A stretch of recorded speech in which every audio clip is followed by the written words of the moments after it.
వర్ధిల్లాలి గౌరవశ్రీ మందకృష్ణ మాదిగ గారి నాయకత్వం, వర్ధిల్లాలి గౌరవశ్రీ మందకృష్ణ మాదిగ గారి నాయకత్వం, వర్ధిల్లాలి గౌరవశ్రీ మందకృష్ణ మాదిగ గారి నాయకత్వం, వర్ధిల్లాలి గౌరవశ్రీ మందకృష్ణ మాదిగ గారి నాయకత్వం. స్వరాజ్య టీవీకి ధన్యవాదాలు ప్రత్యేకంగా తెలియజేస్తున్నాను.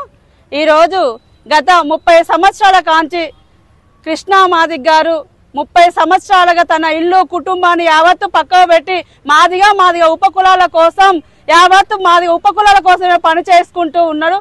అలాగే మాదిగల కోసమే కాదు, మందకృష్ణ మాదిగ గారు చేసిన పోరాటాలు యావత్ అందరికీ అన్ని కులాలకు చెందే విధంగా కూడా తన పోరాటాలు చేసిను. వికలాంగులకు కానీ, వితంతువులకు కానీ, ఒంటరి మహిళలకు కానీ, ఈ రోజు మన తల్లిదండ్రులు వదిలిపెట్టిన ముసలం అమ్మల తల్లిదండ్రుల కోసం కూడా తన సుదీర్ఘ పోరాటం చేసి ఆయన ఎన్నో కష్టాలు పడి ఆనాడు అంబేద్కర్ అయితే ఎలా అయితే దళితుల కోసం, అంటరాని వాళ్ళ కోసం ఆనాడు అంబేద్కర్ అయితే ఎలా అయితే ఎలేసిలో అదే విధంగా మన కృష్ణ మాదిగ గారు కూడా అలాగే మన ఎలేసిన దాని నుండే బయటకు వచ్చి యావత్తు మన మాదిగ కులాలు తలెత్తుకొని ఈ రోజు మాదిగా అని చెప్పుకొని గౌరవంగా మనం చెప్పుకుంటున్నామంటే ఈ రోజు మందకృష్ణ మాదిగ ఇచ్చిన ఆ బిరుదే మనం ఎవరు కూడా మర్చిపోదు. ఒకప్పుడు అంటరాని వాళ్ళని ఇంటి ముంగడి పోతే కూడా నీళ్లు చల్లుకొని దూరం ఎల్లగొట్టిన రోజుల నుండి నేను మాదిగా అని చెప్పుకొని గౌరవంగా బతుకుతాను. అది మందకృష్ణ మాదిగ గారి భిక్షే.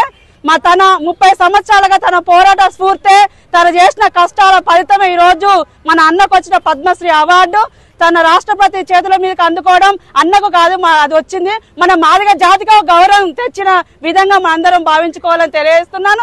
ఈ రోజు కళాక్షేత్రాల్లో కూడా మన అన్నకు అన్న వస్తున్నారు కాబట్టి మనకు ఒక గౌరవం తీసుకొచ్చి పెట్టింది కాబట్టి మన అన్న కూడా మన సుదీర్ఘంగా కూడా మన అన్నకు మన ఎన్నెంటో ఉంటూ మనకంటూ అందుబాటులో ఉన్నాడు. మనకు ఏ కష్టం వచ్చినా ఒక తల్లి తండ్రి అన్న తోబుట్టు లెక్క మన ప్రతి వెంట కూడా ఆడపిల్లల మీద అట్రాసిటీ చట్టాన్ని కూడా తీసుకొచ్చి పెట్టిన ఘనత ఇవాళ మందకృష్ణ మాదిగ గారిది. ఆ మందకృష్ణ మాదిగ గారు ఈ రోజు పద్మశ్రీ అవార్డు తీసుకొని మన వరంగల్ బిడ్డ మన ఇక్కడ గడ్డ మీద పుట్టిన బిడ్డ కాబట్టి ఆ బిడ్డకు భారీ ఎత్తున సన్మానం చేసి మనందరం కూడా ఘన స్వాగతం పలికి మన అన్నను కూడా దండలతో పూలమాలతో సత్కరించాలని తెలియజేసుకుంటూ నా పేరు కత్తల రేణుకా మాదిగ మహిళా సంఘం మహబూబాబాద్ జిల్లా అధ్యక్షురాలిని. వర్ధిల్లాలి గౌరవశ్రీ మందకృష్ణ మాదిగ గారి నాయకత్వం.